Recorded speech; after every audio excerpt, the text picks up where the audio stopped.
खुलुमबाय बियो बड'लेण्ड इंखं टेलिभिजन दिनैनि रादाबखौ फरायदों आं रिंकु बसुमतारिया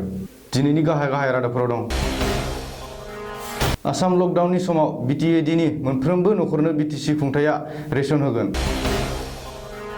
आसाम लकडाउननि खान्थि सिफायनायफोरनि हेंथायै रैखाथि बिफाना गोख्रों राहा लादों चीनआव आरोबाव गोदान भाइरास कर'ना भाइरासनि उनाव हान्टा भाइरास 15 फेब्रुवारिनि उनाव भारतआव फैनाय गासैबो मानसिफोरखौ मेडिकेल टेस्ट खालामनो बिथोन होदों लकडाउननि खान्थिखौ मानियाबा 2 बोसोरसिमहालागै जेल जानांगोन मिजोरामनि सासे सुबुंनावबो कर'ना भाइरास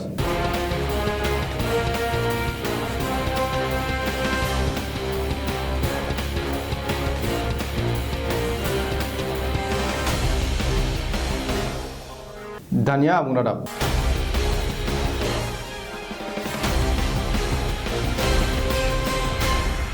गिख्रंथावै साग्लोबनाय कर'ना भाइरासनि थाखाय 20 सान आसाम लकडाउन खालामनाय समाव बिटिएडि ओनसोलनि सासेबो सुबुङा जाग्रा आदारनि आंखालाव गोग्लैनांनाय नङा बेनि थाखाय बिटिसि खुंथाया जोबोर गेदेर बिथांखि लादों बिटिसिनि गाहाय हाग्रामा महिलारि लेङाइ गाहाय खाम्फा बरगयारि आरो बिटिसिनि प्रिन्सिपाल सेक्रेटारिया जथुमनानै बे बिथांखिखौ लादों हाग्रामा महिलारिया फोरमायथिनाय बायदिब्ला बिटिएडिनि सिङाव थानाय 5 लाखनिबो बांसिन नखरफोरनो बिटिसि खुंथाया 20 साननि थाखाय 25 केजि माइरं 2 केजि दालि खावसे लिटार थाव बै संख्रि आरो माखासे मुवा बेसादफोरखौ बेसेन लायाजासेनो राननानै होगोन बबेखानि बिटिसि खुंथाया फोसावनाय बे अनसुंथाइफोरखौ सोरखारनि बिथिंनिफ्रायनो नखर नखर थांनानै राननानै हैनायनिबो बाथ्रा बुंदों हाग्रामा महिलारिया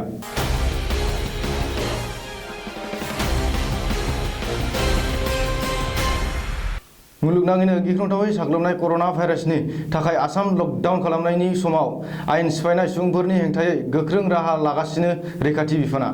सुलुङाव मिथिनो मोननाय बायदिब्ला आसाम लकडाउन फोसावनायनि उनावबो रायजोनि दाब दाब जायगायाव दिनैबो सांग्रांथि गैयै सुबुंफोरा आयेन सिफायनानै बाहेरायाव ओंखारबोदों जाउनाव सुबुं थुबुर जानायफोरखौ होबथानो थाखाय रैखाथि बिफाना राहा लानो गोनां जादों मख'नो गोनांदि दिनै फुंनिफ्रायनो बिजनी टाउन आरो साखाथि फाखाथि थानाय गामिफोरावबो थांलाय फैलाय खालामनाय आरो थुबुर जानायफोरखौ बिजनी पुलिसआ होसोहरनायफोरखौ नुनो मोननाय जादों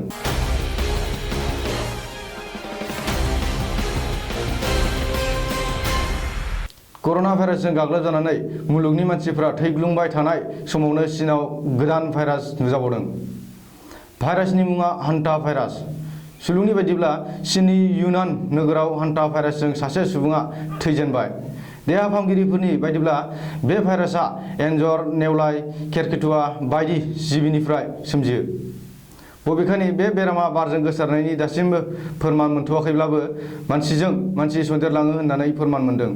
centre for disease control and प्रिभेन्सननि रिपर्ट बायदिब्ला बे भाइरासआ सन्देरोब्ला मानसिया 100 डिग्रिनिबो बांसिन लोमजायो जरा जरा सायो खर' सायो गोबायो आरो उदै सायो मोदोम बिगुराव गोजा गोजा सिथरबो बेरखांनो हागौ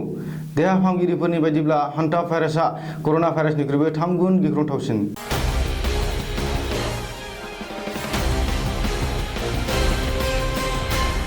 15 फेब्रुवारि 2020 इं अक्ट'नि उनाव बायजो हादरनिफ्राय भारतआव फैनाय गासैबो मानसिफोरखौ मेडिकेल टेस्ट खालामनो बिथोन होदों गाहाय मन्त्रि नरेन्द्र मदिआ मंगलबारखालि दुलाराय भारतखौनो 20 साननि थाखाय लकडाउन फोसावनायजों लोगोसे मदिआ 15 फेब्रुवारिनि उनाव भारतआव गिदिंबोफिननाय गासैबो मानसिफोरखौ गावबा गावनो मेडिकेल टेस्ट खालामजानो ओंखारबोनो खावलायदों लोगोसे बिब्दि मानसि नुयोब्ला एबा मिथियोब्ला जायखिजाया मानसिखौनो खौरां होनो खावलायदों बबेखानि 15 फेब्रुवारिनि उनाव फैनाय सोरबा मानसिया सिरि सिरि थायोब्ला बिनि सायाव आयेननि राहा लानाय जागोन होननानैबो गाहाय मन्त्रि नरेन्द्र मदिआ सांग्रांथि होदों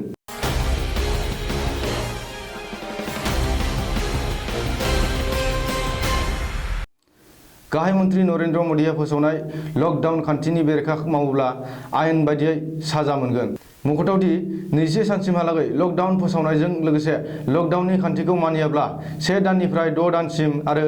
6 दाननिफ्राय 2 बोसोरसिमहालागै जोबथेसालिनि साजा मोनगोन होनना मिथिहोखादों बेराफारसे तेलेंगाना रायजो सोरखारा लकडाउननि आयेन खान्थिखौ मानियाब्ला थोंजोङै गुलि गावनायबो जागोन होनना सांग्रांथि होदों रायजो राजाफोरनो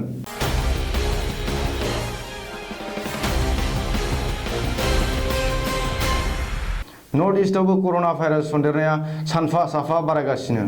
मणिपुरनि सासे सुबुंनाव कर'ना भाइरास मोनजेननाय उनाव मिजोरामनि सासे सुबुंनावबो कर'ना भाइरास पजिटिभ मोनदों सुलुंनि बायदिब्ला 50 बोसोर बैसोनि बे सुबुङा दहा, इस्तानबुल, काटार आरो गुबुन गुबुन हादोर गिदिंनानै फैनाय।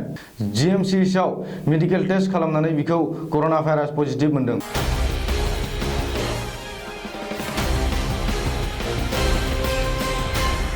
दिनैनि रादाबा एसेनोसै। गोजोन्थों।